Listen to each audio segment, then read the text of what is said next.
The worst WWE figure playsets. How's it going, my wrestling heroes? Now, these playsets, some of you might enjoy, but here's the thing. One thing I found out about a lot of these playsets is that there's a lot of them out in the market, and they've been out. I mean, I'm talking about like 6, 7 years. They are flooding the eBay market, especially this one. This Create a Superstar series, it was a failure from the get-go.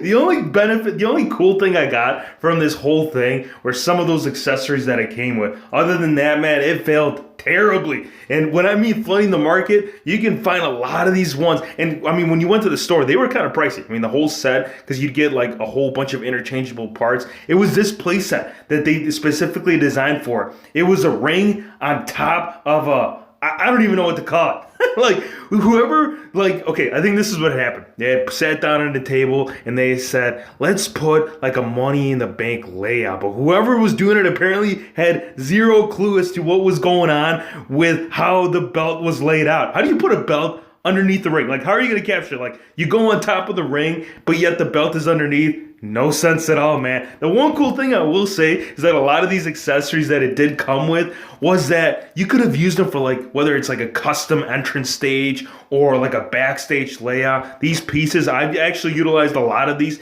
in my setup. So really that's the only thing that stood out. The ring was too small. There was really no apron to it. And the fact that the Money in the Bank title, or I guess right here, I guess it was more like a ladder match, was underneath the ring. Yeah, no sense, man.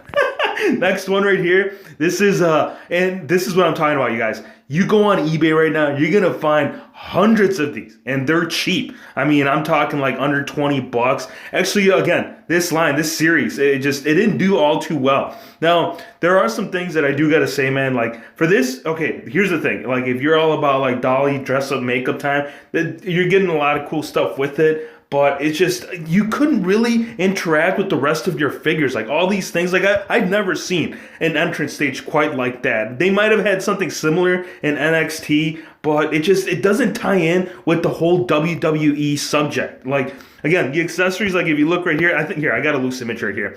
Like right here, if you were doing like an action figure setup like in a living room, like yeah, that couch should have been cool. But again, just so many stuff that didn't blend in with the rest of the figures. So yeah, this is one that definitely stands out. Right here, this Build-A-Brawl, the whole miniature line right here, the 3.75 inch scale, they had a whole plethora of different play sets. This one was the most complicated, the most intricate. Like, how do you even get your hands in there? Like, the figures alone, they're already like 3 inches to begin with. So how do you even have a match in there? So the overall layout, like the concept is to, getting your hands in there and actually playing with. No functionality to it. Now, the stacked up, this is kind of like they tried bringing it into the Lego line. But the thing is that a lot of these figures that came with these, whether it's like the ATV or like this right here, what was it, the Bray Wyatt compound? I can't remember. It's the swamp area. John Cena, he is swimming. He is swimming with the sharks. No, that's a Gatorade hero face. Come on, get it right. So yeah, these figures, they just weren't in proportion. So like they tried, and it even tells you in the corner that some of these Lego pieces, they are compatible with the Legos. It's just the size, man. Like, you can't put your Spider-Man Lego figure, and I guess you wouldn't really been doing it, but I'm just saying how, like, they made these figures. They just, dude, had they stuck with, like, the original, like, concept of the Lego, I think these would have definitely succeeded a lot more. Now, the Wrecking Brawl, see, I'm telling you, there was so many of these, dude. Like, the Wrecking Brawl right here, it's got the thing for the Money in the Bank, like, to actually put the briefcase up there. The thing is, though, is that the ring is just a canvas. That's it. There's no ropes. There's no turnbuckle. There's really nothing to it. Like, yeah, they have a ladder in there, but that's really all about it. So, I'm telling you, a lot of these, like, I know Jay Measier, he uses a lot of these figures when he does, like, family pictures, whether it's, like, Miz and Maurice holding the baby, whatever the case. Yeah, I guess that's one thing you could use them for. Now, these miniature figures, these are even smaller than the 3.75 inch scale. The thing that, like, stands out with this, like, okay, so the way that this whole miniature Money in the Bank briefcase, and there's no Money in the Bank little briefcase in here, it's just the actual briefcase itself that actually stores the figures and the ring. So you open it up, and that's kind of what you're getting right there. Once you open it up, that's kind of what it looks like right there. So you're all set and you're ready to go and collect the full series you got down here. It's how these figures look.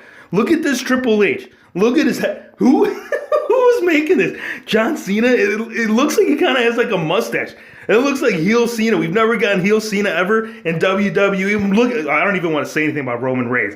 This, like, his face got squished, and they said, yeah, we'll call it Roman Reigns. You can even use it as Undertaker, man. You know, slightly change the skin tone a little bit. The only one that really was kind of the closest thing to the actual superstar itself was The Rock. And then you got Brock Lesnar. It's just the look of these figures as to, well, this kind of makes me look like, oh, bro, come on, dude, you serious? Now, this WrestleMania one right here, the actual sign itself, it wasn't bad. It's not that it was bad. The thing with this is that you are paying literally like $30. I think it was $25, $30 that just for that sign alone right there. Like a lot, like some of the main reasons, like at least that's kind of what my buddies were telling me. One of the main reasons why they got in this playset was just to get this WrestleMania sign. The fact that you were paying $25, $30, it didn't make sense. Yeah, you got a Brock Lesnar and you got literally 1/20th, yeah, just a corner of the barricade for $30. Yeah, it doesn't make sense. Yeah, the snaps were in there. And the Brock Lesnar too, there was a lot of Lesnar figures being put out during this time. A lot of them too were elite, so it was kind of a downgrade as far as in the figure goes. But it was that piece right there, that little accessory that just really didn't make much sense for me. Here's the whole breakdown. Again, these pieces, they work great for customizing, but the overall playset, I just didn't see a benefit or a value in it all. But give me some of the places, maybe some of them I didn't mention. We could always do part 2 to this. I think this is really cool. It's just some that I wanted to, grab your attention because, we hope that, see, my thing is that I hope 2019, I hope that we get more playsets, more actual usable playsets instead of something like this. Hope you guys enjoyed the video. Be sure to hit the subscribe button if you're new to the channel, and we'll see you on the next one.